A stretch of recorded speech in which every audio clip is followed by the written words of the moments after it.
Just who presses your buttons? Have you ever felt like someone knows exactly how to press those buttons? It's as if they have a secret map of your vulnerabilities. Even when you think you have everything under control, certain people can bring out emotions that you thought you had buried. So let's explore how to transform these emotional triggers into opportunities for growth.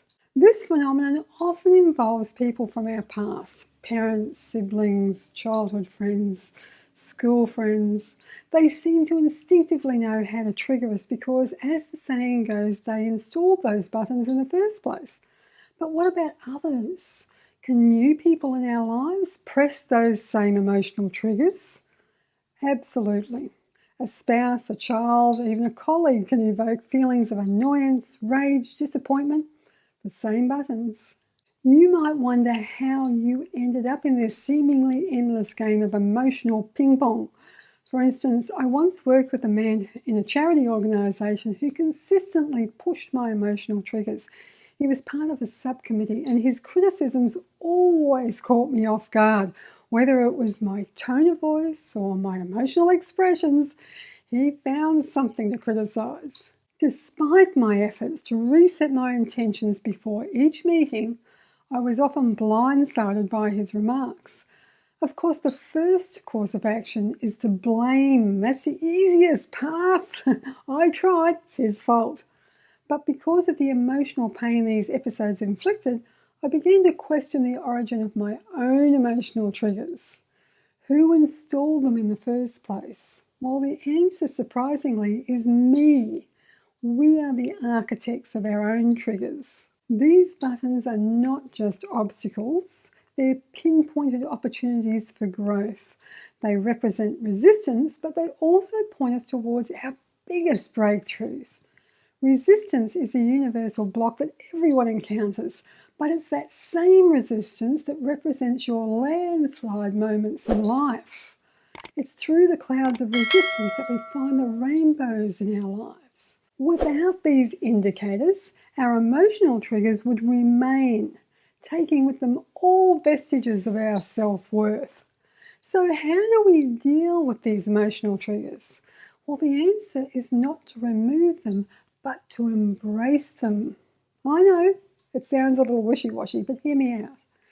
You know the first impulse is to push these people out of your mind, just to release the painful reminders, don't you? Just want to push them away. However, these memories flood back through the years, not to haunt you, but to clarify their purpose. We must accept the people who currently push our buttons and see beyond their facades.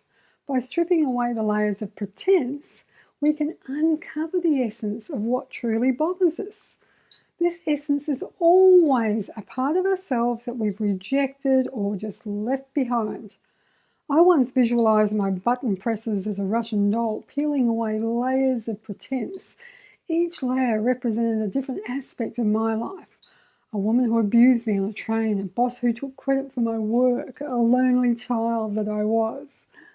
As I continued to peel away these layers, I discovered a tiny, vulnerable embryo at the core.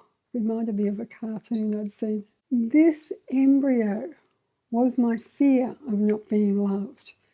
It was a part of me that I could finally embrace and love.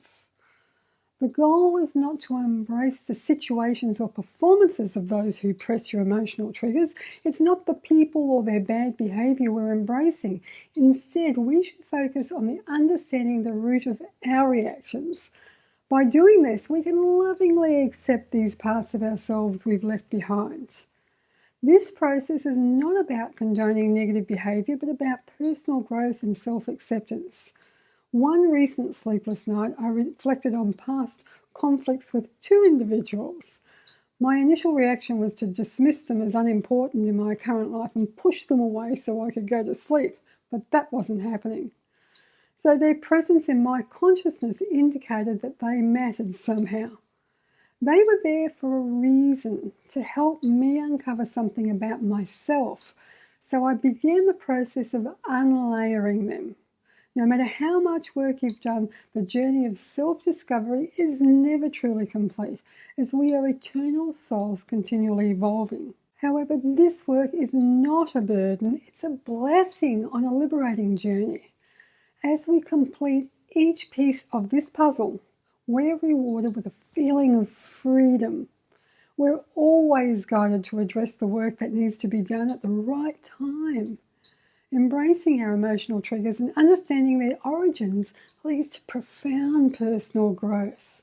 So the next time someone presses your buttons, smile to yourself and take a moment to reflect.